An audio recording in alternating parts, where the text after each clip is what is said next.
Coming to you from an undisclosed location thousands of fathoms beneath the sea. This is the Deep Dive Podcast. All ahead 1/3, up scope. Battle stations. Battle stations! Hello, divers, and welcome yet again to another episode of the Deep Dive Podcast. This is a very special episode for us, but then again, aren't they all? I mean, any episode where we're still, podcasting is special because, you just never know. But this one is particularly close to me because this is our St. Patrick's Day Ostravaganza, as I like to call it. So... Now, for me, as I said, this is a very important one for me personally because of my Irish heritage.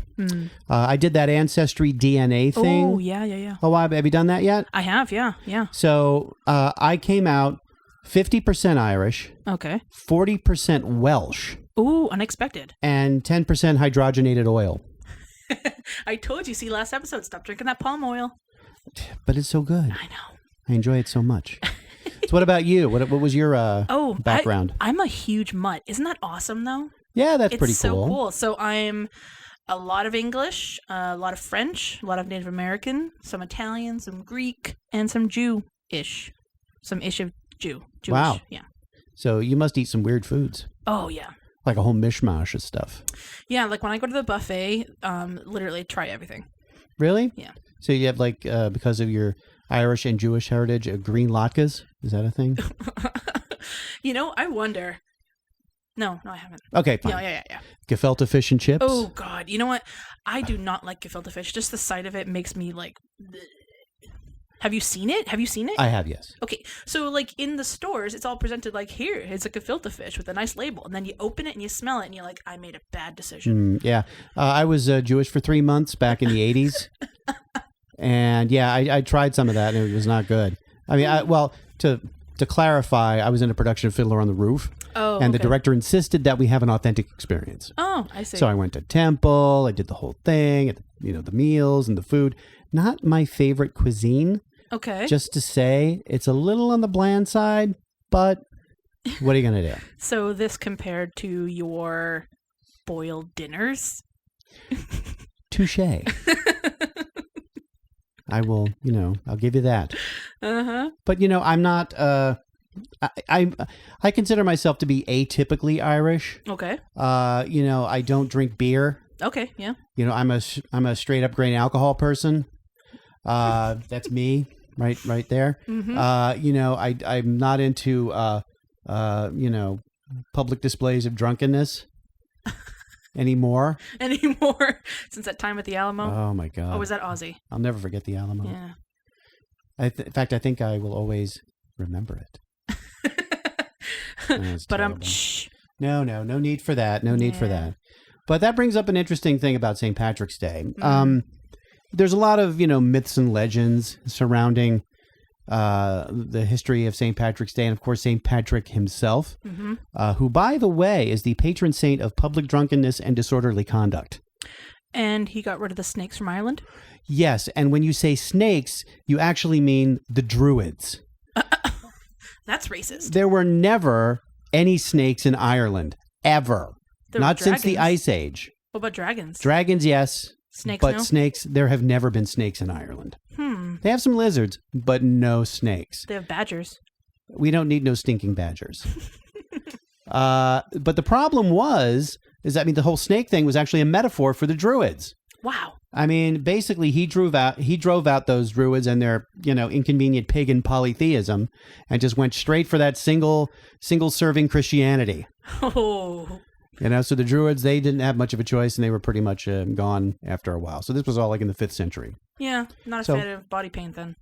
No, they were not. Where the Druids would just sort of grease up and dance and do all that kind of fun stuff. They were a rowdy bunch, and so they really needed to be tamped down a little bit. Sure. But Christianity's good for that. Yeah, and then the Blue Man Group came along. Oh, that's not. They freak me out. I have nightmares. Yeah. Blue Man Group. Don't. Oh, bring that up. But St. Patrick's Day has really turned into something other than its original intent, which was a feast day, a Catholic feast day, a day of solemnity, seriousness, and basically it has turned into one giant drinking carnival. Oh, yeah. And, if we're talking about alcoholic drinks, there's a whole wide range. But if you're talking about non-alcoholic drinks, there's one that really stands out. Oh, yeah. I think I know what this one is. Yeah? Oh, yeah. Oh, yeah? Is it made by a clown? Technically, yes. Yeah. Yeah. We're talking the Shamrock Shake. Yes, which is not a dance for, Irish people, the Shamrock Shake, or leprechauns. It's not good. But it is this weird concoction, this green sludge that is produced this time of year by the McDonald's Corporation, the Shamrock Shake. So this thing has been around for almost 50 years. That surprises me. I didn't know that. Yeah, since 1970. Oh, wow. The Shamrock Shake has been around.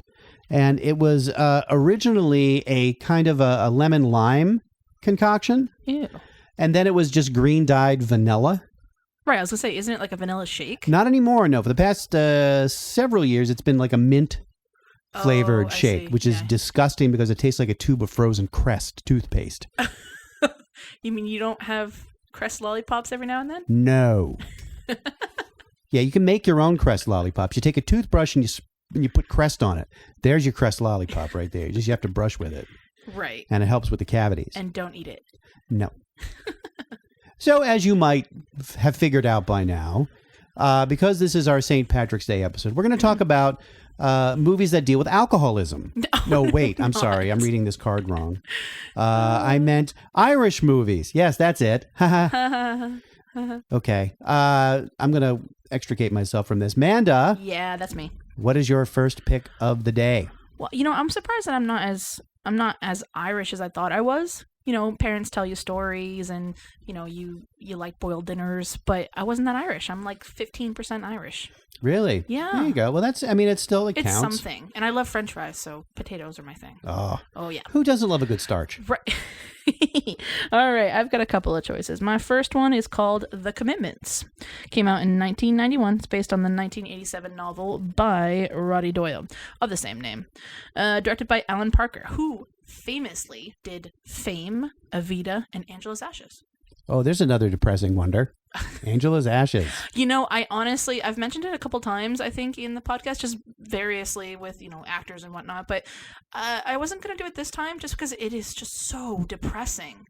Yeah. And I think that people already have this, I don't know, concocted idea of Ireland, so I didn't want to feed that. But anyways. They weren't feeding much else in that movie. Yeah. Oh man, that's sad. That was sad. Okay, anyways, directed by Alan Parker. We've also got a cast. A really cool cast, by the way. Maria Doyle Kennedy from The Tudors, and most recently, Outlander. Colin Meaney, he's from Star Trek. I don't watch Star Trek, so I'm assuming that's a big deal. Get out. Yeah, sorry. And Andrea Corr from The Course. Oh. Yeah, pretty cool. So here's a basic plot, right? We're talking about Ireland, so it's in Ireland. There's a guy named Jimmy, and he wants to form an Irish band, but with the same type of feel as like 1960s African American soul music. Mm-hmm. So we're talking like Aretha Franklin and Ray Charles and James Brown and people like that. So you want to take the deep American South and pluck it 5,000 miles away into very poor Ireland. Do you not think, what? Well, like, maybe we're a little white for that kind of thing. Do you not get it, lads? The Irish are the blacks of Europe, and Dubliners are the blacks of Ireland. And the Northside Dubliners are the blacks of Dublin. So say it once, say it loud. I'm black and I'm proud. You can imagine people aren't really on board with this. This is around the time where they're getting really hardcore into Jimi Hendrix and more rock music is coming out. And so he's kind of an anomaly. He goes through a couple of phases where he gets some people and they don't really pan out that well. So he decides, you know what? Hey, the hell with it. I'm just going to get a bunch of friends together and see how it goes. Well, funnily enough, it goes pretty well. They can perform really well together. And Maria Doyle Kennedy, who I mentioned, she actually has her own music group. While she is very well known for being an actress, but she was also one of the backup singers in the movie, and I thought it was pretty cool that they did have a lot of musically inclined people in this film. But, you know, as with anything, a bunch of friends get together, tensions start getting a little bit... They get a little bit high when somebody likes this person, that person likes that person, and then, you know, fighting happens and all this fun stuff. So the band doesn't really go anywhere, and I won't spoil the end of it, but really the movie is about the commitment they made to each other, their friendship, lasting through hardship of poverty, you know, of it must be like a really hard thing to get into the music industry, because they just didn't make it, and for like a multitude of reasons, but it just seems like it was a really hard thing. So they have to commit to each other to get through it, essentially. But it's really, really fun. I needed to use subtitles. Not gonna lie. It was a little bit hard to understand them at first, so those subtitles came in handy. But basically, I thought it was a great movie, and it fits the quota. So IMDb gives it a 7.6, Metacritic gives it a 7.3, and Rotten Tomatoes gives it an 88. 88. That's pretty high. It's a good movie. It really is. Yeah, I really enjoyed it. I liked a lot of the music actually. But I'm gonna give it a 7.5 out of 10. Okay, on the mandameter. The mandameter, yep. Very nice. That's kind of like saying Manda and damn it. But it's not. It's the mandameter. Mandameter. Yes. I'm sorry. I always get that wrong for some reason. It's copyrighted. It's probably intentional. Yeah. But yeah, I'm giving a 7.5 out of 10 for the drama, the comedy, the cast, and the emotions I got feeling it, right? Ooh, the feels. The feels. All right. Streaming. Where can you get it? You can get it on Apple, Amazon, Google Play, YouTube, Vudu for $2.99. Or you can get it on Fandango Now for 99 cents. Fandango Now? Yeah. What about tomorrow? Fandango next week sounds good too. Ooh. But they came in with the lowest price, so check them out. Nice. Yeah, not bad for my first pick, huh? Pretty good. Pretty good. You're off to a good start. Thank you. Now, my pick. Now, if you've listened to this show for any length of time, and by God, why would you? You know that my picks tend to drift over into... To the happy side? The opposite of that. Tend to not be the happy, shiny, happy people kind of fodder, right? Yeah. I'm going against the grain this time. Uh-oh. My pick is the 2009 animated film, The Secret of Kells. Ooh, I like that one. Have you seen this? Yeah. It is a remarkable achievement, I think, in hand-drawn animation. You're doing an animated movie? Yes, I'm doing an animated movie. And this is really a wonderful picture, especially since, it came out not too long ago, but it's using the time-honored hand-drawn techniques with a little bit of the computer in there, but it doesn't detract from the artistry of the film. Sure, yeah. So The Secret of Kells tells a tale based on real Celtic mythology. It's about a young boy who's a writer's apprentice. His name is Brendan, and he's living in pre-Christian Ireland. And he embarks on this adventure outside the protective walls of his village. There are walls protecting his village from attacks by the Vikings. Not the Minnesota Vikings, the actual Vikings. Brendan has to retrieve a special ingredient needed to make the ink for the magical Book of Kells that he is helping to create. And he finds a lot more than he bargained for in the process. There are legends of a secret book whose pages hold tremendous power to defeat the forces of darkness. I've never seen anything like it. Now, one boy must fulfill his destiny. If I don't try, the book will never be complete. And write the final chapter to bring light back to the world. Would you like to help me? Oh, yes, please! This year, come on, uncover the mystery. Wait until you see it. Experience the magic. I have to go there. Hello? And live an adventure beyond anything you've ever imagined. There's as I said, some amazing animation here, but it's made to look like the pages of an ancient Celtic manuscript. That's cool. At a time where a lot of movies are overusing 3D as a gimmick. This movie is embracing its 2D aesthetic. Right. So it almost looks like it's done on paper. Yeah. You know, a lot of the characters are flat. They're drawn flat. And it really adds to that kind of ancient feel. You know, there's a lot of scenes with stained glass and some incredibly vibrant colors. Mm-hmm. And it's just beautifully done.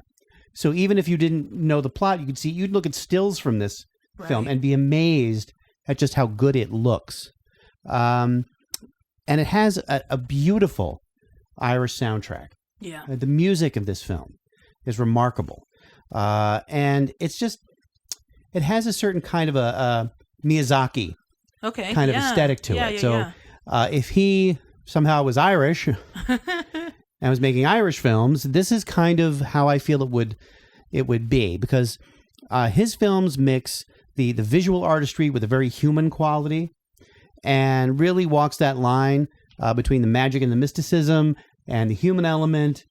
And that's what this film does, and it does it really, really well. You know, he ventures out into the forest and meets all kinds of interesting creatures. There's a cat, there's some bad wolves and a fairy. Nope, that's the wrong movie. That's a different. Sorry. A different one. No closets here, no cabinets, no wardrobes, none of that stuff. So this is a great movie. If you haven't seen it, by all means, it gets my highest recommendation. Ooh. It's a beautiful film. It was actually nominated for Best Animated Feature in 2010. Oh, was it? Yeah, and it got beaten by Up. I mean, how do you go against Up? Up. I mean, like the first 10 minutes of that film should win an Academy Award all by itself. I mean, you just talk about Doug and I cry. Yeah, it's yeah. But it's it kind of got lost in that shuffle. Yeah, I get that. But it's really, really worth tracking down, and it's actually fairly easy to come by because it's available to rent from iTunes, Amazon Prime Video, YouTube, Vudu, and Google Play for usually about $3. Yeah. It gets a 7.7 out of 10 Ooh. on the Internet Movie Database and a whopping 91% on Rotten Tomatoes. Wow. So if that doesn't convince you, you're dead inside. And if you're dead inside, what are you doing listening to this? I know. So I can't recommend it enough. Secret of Kells, just an absolutely beautiful movie, perfect for watching on your nice big screen TV. And just prepare to be completely blown away by the animation. Yeah, it was fantastic. I actually am really on board with that pick. I remember watching it and thinking, you know, I wonder how they drew this in the style, like you said, of like a sort of a manuscript. And then it brought me to a definite rabbit hole, and I found out how manuscripts were made and the process to harvest animal skin, then do all this stuff and all that. It's incredible. But yeah, fantastic movie. So my next movie, I gotta warn you, I'm gonna shorten it down because it is a long one and it is a heavy one. Heavy, but it's a great film. It is one of these ones where I shake my fists in the air like I'm doing at you right now because it don't just... do that. Sorry, I'm just so excited. That scares me. Sorry. I'm very scared now. Get excited about this. Anyways, this one is from 1996, and it is called Michael Collins. Oh, a lighthearted romp. Oh, lighthearted. Yes, of course. Yeah. No, not at all. Actually, it's a biopic, so it's actually about Michael Collins, who was a real guy. I'll get to that, but basically directed by Neil Jordan, who did The Crying Game. Ooh. Yeah. Also did Interview with the Vampire. Yeah, pretty much the same movie. Yeah, except one has vampires and... Don't spoil it. Oh, I'm sorry. Yeah. Stars Liam Neeson, well, from pretty much everything. Alan Rickman. Who has my heart. I know, Professor Snape. But you know what? I think he doesn't get enough credit for his earlier movies. Well, like Die Hard. I still haven't seen that. I know. But no, I'm talking about Sense and Sensibility. Oh, yeah. Yeah. I absolutely love that movie, but he's just so... rest in peace, Snape. Miss you. Also, Aidan Quinn. You may know him from Legends of the Fall or Desperately Seeking Susan with Madonna. That's right. Yeah, I forgot he was in that. Julia Roberts from, again, pretty much everything. And Jonathan Rhys-Meyers from The Tudors, and Brendan Gleeson from Braveheart. Wow, it's an all-star cast. It is a huge all-star cast, isn't it? Oh my goodness. So, all right, how can I break this down for you? First of all, take my recommendation that you have to see it. That's what you need to go by. And the second thing is, like I said, it's about Michael Collins. Michael Collins was a real-life person, and he's one of the most famous, I suppose you could say, figures to come out of the Irish Civil War that basically followed the Irish War of Independence, in which the IRA, which is the Army for the Irish Republic, fought a like guerrilla type war against basically the entire United Kingdom. They can jail us. They can shoot us. They can even conscript us. They can use us as cannon fodder in the Somme. But we have a weapon more powerful than any in the whole arsenal of their British Empire. And that weapon is our refusal. Our refusal to bow to any order but our own.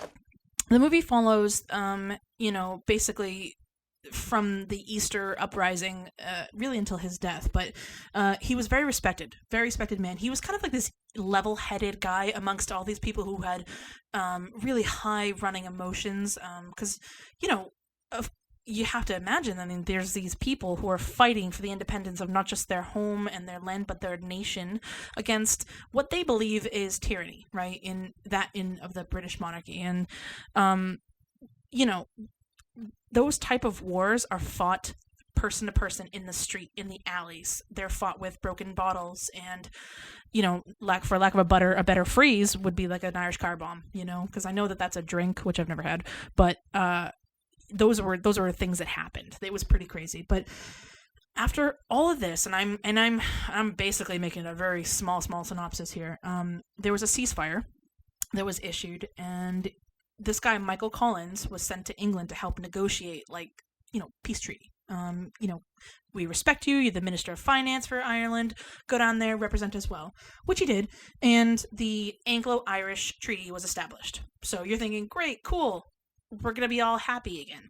Well, not really, because it was contingent upon Ireland still sort of kowtowing, as it were, to the United Kingdom. They had to take this oath of allegiance thing. And that didn't really settle well with a lot of the folks who were fighting with the IRA, for the IRA, et cetera, et cetera. So Michael Collins did end up getting this treaty formed, and he did this thing where it's kind of like a lesser of two evils. I think the quote is, he turned around to one of his friends and said, hey, this treaty is going to allow us the freedom to achieve freedom. So you figure at that point, he's like, hey, we just gotta stop fighting. We have to stop murdering each other, and we have to get along in order to get back to what we knew pre all this, right? So treaty gets ratified, it's accepted, but some of the key players, like I said, were just not happy with it. I don't think I'm spoiling the movie if I requote history, but essentially, Collins is betrayed, let's say. Whether it was knowingly or it was a mistake, I'm not quite sure, but really after that, him being a key player, things kind of turned around. People were just so overwhelmed. There's so much things going on, so many politics and so much killing and fighting and dying. And so, yeah, the movie is from the get-go a whirlwind of emotion. You're in it from the moment it starts. You're already tied in with the heartstrings. Liam Neeson is fantastic no matter what he plays in, but the portrayal of this gentleman, you really felt like he knew this person in real life. Like he must have talked to his family or something, and I believed everything he said, and it made me want to be on their side, so to speak. And of course, that's a good movie, I think, is going to make you, choose either way, but it's also going to make you think, hey, these people had something worth fighting for. So it's a very long movie. I think it's close to 3 hours. Great cast, amazing film. IMDb gives it a 7.2. Metacritic gives it a little bit of a lower at a 60. Rotten Tomatoes gives it a 72%. I'm giving it a 9.0. Wow. Yeah, it's pretty high up there because you know me, history, love that. Yep. But the cast was great. The directing was great. I loved the film, especially in the sort of like guerrilla fighting scenes and whatnot. I mean, I felt that emotion while watching it. I was hooked. I was drawn in. You can watch it right now on Vudu for free if you have a subscription to that. You can also get it on Apple, Amazon, Google Play, YouTube, all $2.99. I recommend buying it though. So if you can find it and sort of just keep it in your inventory, please do, because it's one of those movies. While of course it doesn't have the best ending, I think it stays so true to the timeline of the actual person that it's no wonder why it was nominated for all these awards and anything like that. But yeah, pretty heavy, I admit, but fantastic. Wow, nice pick. Very good pick. I like that. Thank you. I mean, it's hard to sift through movies like that, because in Ireland every other movie has to be about the IRA by law. So there's a lot of those. Yeah. So you got to pick and choose very carefully which one of those movies that you watch. And I have never tried an Irish car bomb. No. It doesn't sound appetizing to me. Well, I don't drink either, so I don't know what it tastes like, but I'm going to assume that it maybe explodes in your mouth. Ew. Yeah, that does not sound like fun to me. No. I don't know. All right. Well, I'm going to try to lighten things up a little bit after that. That's unusual. It is. This is maybe, maybe there's a trend going on here. I don't know. My next pick is kind of an oxymoron. It's an Irish comedy. Oh. Not about the IRA. My pick is 1998's Waking Ned Devine. This is a really fun movie. This is one of those quirky little comedies. Every character is just a little bit off kilter, but recognizable because we all know people that aren't really wired, the right way. And Present these people are not. Not included? No. Okay. Not included at all. Yeah. Okay. Wow, dodge that bullet.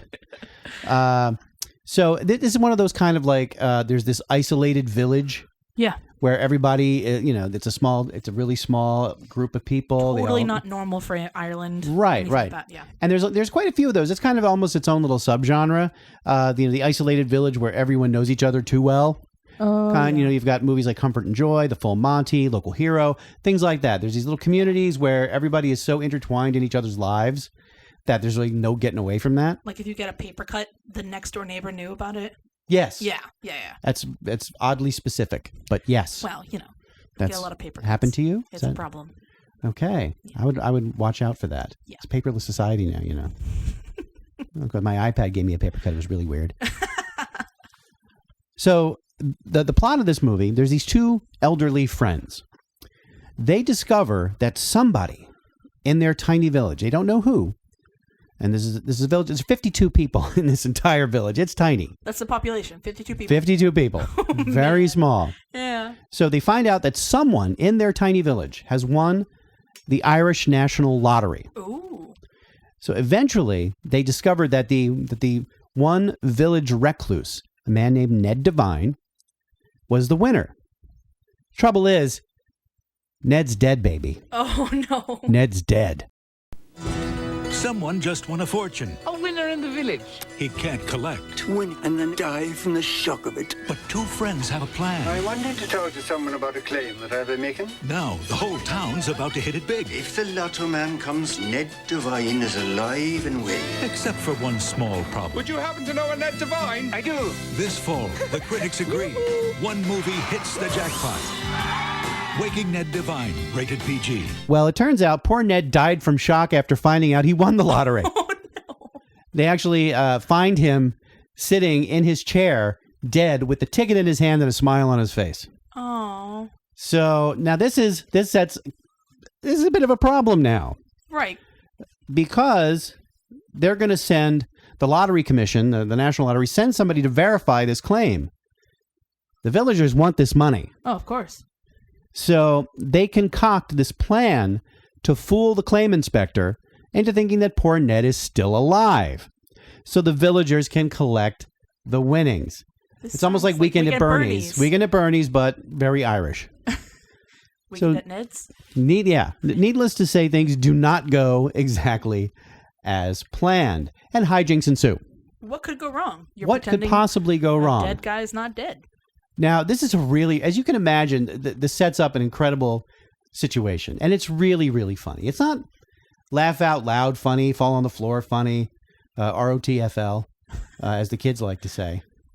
But it is such a charming, quirky, funny movie. These characters are all great. They're all, like I said, little off the wall. Sure. And the lengths that they try to go through to fool the claim inspector. It's like Faulty Towers. You ever watch Faulty Towers? Oh God, yeah. It's just a this whole comedy of manners. Right. And it's such a sweet kind of good-natured movie, even though it does have some dark stuff going on because it deals with, them trying to hide the fact that Ned's dead. Well, yeah. It's so good-natured. You just have to smile the whole way through it. Right. It's got incredible acting, beautiful scenery. It takes advantage of the beautiful Irish scenery. And it has just a really genuinely funny story with a lot of little twists and turns here and there. Yeah. But it's so funny to watch, and it's kind of like a more gentle kind of humor. Yeah. It's not like hit you over the head, slapstick, or gross out humor or anything like that. It's not campy. No, it's just really nice and kind of sweet in its own way. Mm-hmm. But it's this little independent film, no real stars in it. So there's nothing to take you out of this village. Right. Because sometimes, oh, look, it's Liam Neeson pretending to be somebody else. Right. There's really none of that with this. Which is kind of cool, though. Yeah. It's a nice kind of a mellow, funny little movie. And I really, really enjoyed it when it came out. It's just one of my favorites, little sleepers. Oh, yeah. So Waking Ned Devine gets a 7.3 out of 10 okay. on the Internet Movie Database and an 83% on Rotten Tomatoes. Oh, so pretty nice. Respectable. Yeah. I would say. It's available if you subscribe to Cinemax, you can get it right now. You can watch it right now. As of this recording. You can watch it for free with the subscription, which oxymoron again. Yeah. And you can rent it on almost all the major streaming services for $3.99. Oh. So, yeah, I mean, this is kind of weird because you're doing the dark stuff. Yeah. And I've got the lighter fare. Well, to quote our friend Jay, he says that I'm all the unicorns and you're like the death and murder and stuff. Mm-hmm. I figured, why not just mix it up? Have a murdering unicorn? Ooh. Yeah. I actually saw that in a TV show. It was kind of cool. It's a murderous unicorn. Or like Harry Potter? No. Legends of Tomorrow. Oh, it's a good show. Okay. Because in Harry Potter, Voldemort has to survive on the blood of a unicorn. Oh, you named him. Yeah. Why did you do that? You're not supposed to do that. Listen. Oh. My husband and I are going to England in a few months. Yeah. Really? We're going to the island, yeah. You're leaving me? No, I'll be Skyping in. It's going to be Skyping fun. in? To marry out London. Don't do that. I won't do that because he'll get so mad at me. Yeah, no, there really is nothing worse than an American trying to do an accent. Yes. Yeah. Oh, yeah, totally. It's terrible. Have you ever tried to, even fake a Boston accent or something like that? I mean, because we can't even do our own stuff. I've tried. Yeah. With limited success. Yeah. I mean, yeah. Although I always threaten, when my wife and I, we've been to London, and I always threaten to do the absolute worst British accent in front of people. Oh, no. And she, that's actionable right there. They can tell. Get her lawyer on speed dial. Yeah, right. But we'll be over there, and maybe if we're lucky, we'll be able to take a trip up to the very green hills of Ireland. I feel like every movie, if they don't show at least one landscape with a green rolling hill, it's just not a movie from Ireland. Yeah, it's funny. I've never been to the homeland. Oh no! I would love to go. Hopefully, sometime this year would be very nice. But I have never had the opportunity to do so. Yeah, that would be really good for you. I think it would. I think so too. It would light you up. It would make you more human. That's really nice. Well, it's a little late for that. Yeah, fair enough. I appreciate the sentiment. But yeah, good episode. I really enjoyed our picks. I mean, I think that we had great picks that weren't super involved in leprechauns, lucky gold, and all of that fun stuff. By the way, I had thought about doing leprechauns. The movie Leprechauns. The movie Leprechauns? Yeah. That should be a whole other thing on its own. It really could be, because it's so hilarious. Did you know there's 5 of them? 5 Leprechaun movies? Oh, yeah. And they're working on a remake of the first one, I think. Oh, why? See, that's that I got so upset when they had made the Jennifer new Mustang. Aniston. Right. It's why take something so classic and just can't do it. But I mean, I'll watch it. But Yeah, sure. It's a money grab. It's a money grab, yeah. What are you But gonna do? I chose not to because I figured, you know what? People already think Ireland equates to lucky coins and four-leaf clovers and little guys who have full orange beards running around with a pot of gold. So I wanted to do something that celebrates the country. I agree with that. If you'll excuse me for a second, I need to take a sip of my Irish coffee and eat a boiled potato. Excuse me. Actually, delicious. I really do love boiled dinners, though. I mean, I make a joke about it, but they're really good. They can be. Once in a while. It can be a gut bomb. Oh, yeah. Just saying. That's true. And I like corned beef and cabbage. Oh, yeah. So that's good. That's what I usually like corned do. beef and cabbage, too. Yeah, that's pretty much it. But not all the time. Not all the I can't. No, it's too much, and nobody likes you after you eat corned beef and cabbage. No. Not for a just while. Do not sit downwind. No, absolutely not.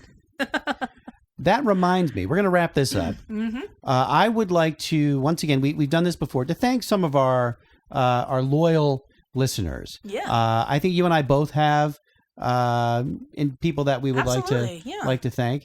Yeah. So I would like to thank Scott English. Oh. Who is a friend of ours and a friend of the show. He is. And a loyal listener. He is. And if he doesn't come up to us and say that he heard his name, then we know he's lying to us and not really listening to the show. And then we're going to edit it out. Exactly. That's right. So thank you, Scott. And another shout out to another friend of the show, Bob Acorn. Oh, Bob. Who's a good friend of ours. Yeah. And he's been listening to the show and offering some very constructive feedback. So I want to say thanks to Bob as well. Manda, who do you got? Well, I want to say thanks to my friend Raven. Yes, that is his name. That's so. Yeah. Oh, yes. Yeah, great person. Lovely guy. He listens to our podcast every day, like on the day that we release. I always text him and send him a picture and say, hey, it's up there. He loves listening to it. Always gives me a breakdown. So thanks, Raven, for listening.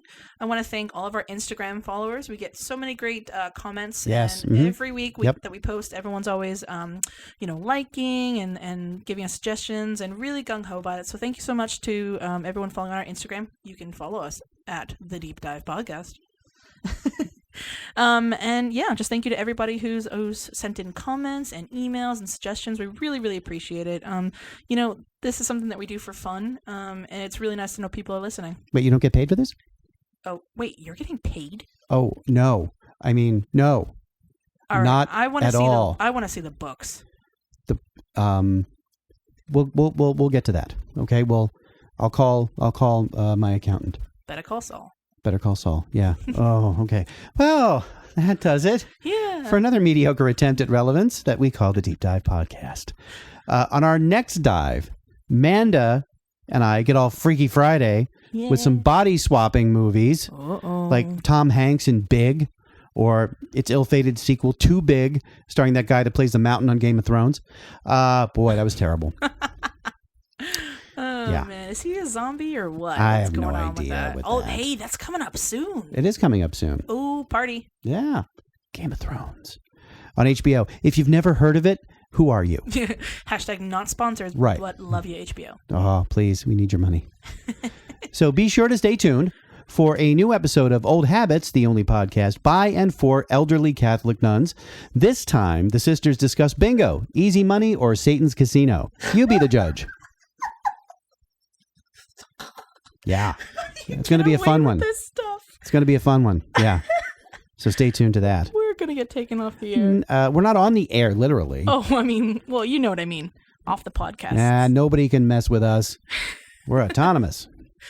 All right. Are you ready to wrap this up? Yes. Okay. And I promise that I won't let Finn out again if he ever floats back. So sad. Yeah, no. Maybe we'll get a cat. Yeah. All right. Let's end this thing on an up note, okay? Sounds good. 3, 2, 1. And they're magically delicious. Really? Sorry. Look, on the lily pad. A leprechaun. Catch him. Catch him. Catch him. Catch him. They always catch me, 'cause I'm as green as me clover hat marshmallow. Oh, lucky, we're getting closer. They always catch me. What if I had a new great green clover?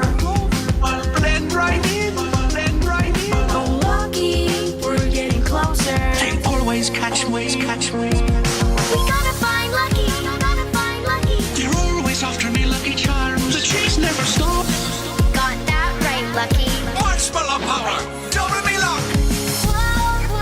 If you like us, you can subscribe on iTunes, Podbean, Overcast, or wherever fine podcasts are found. The chase never stops. You can double your luck with Lucky Charms. Part of a nutritious breakfast. They're magically delicious. Part of a nutritious breakfast.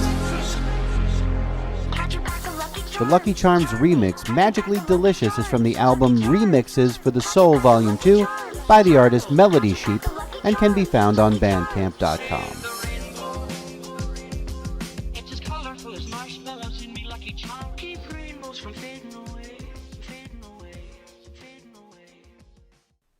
The Deep Dive Podcast is a production of Automaton Media.